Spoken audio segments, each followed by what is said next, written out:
honestly, selling internally is sometimes harder than selling externally, right? So you actually have to figure out how to convince all the people that are worried about risk, and deliverability and all the fun stuff that the salespeople are trying to convince, like, yeah, no, this is all doable. They're all trying to figure out all the ways that it typically can't be doable. Um, right. So you have to navigate all that stuff. In large corporations, particularly when you do get certain dollar thresholds, you have to go through different thresholds of approvals. Again, internally.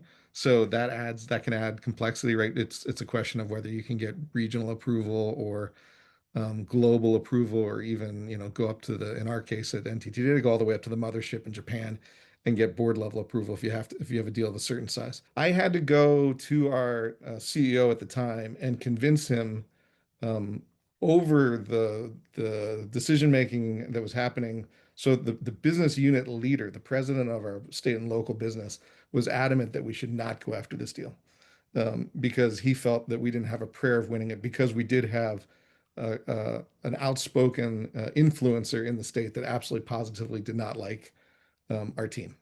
Just Hmm. it's going to go out of their way to torpedo us, was the hypothesis. Um, and that person had met with this client and had been unable to kind of move the relationship. Now I had at the same time been meeting with the client at the request of the seller as an outside executive that wasn't part of, like, whatever reason they had a beef with us. And so I had gotten a chance to meet with that client that was an influencer, wasn't a decision maker, but was a client. And I had a pretty frank conversation with her. I said, look, I'm just trying to get you to neutral, ideally to positive, but I want to understand, like, what are the reasons why you wouldn't want to work with us, and how do I fix it? And so that was sort of in the pre stages of all this stuff.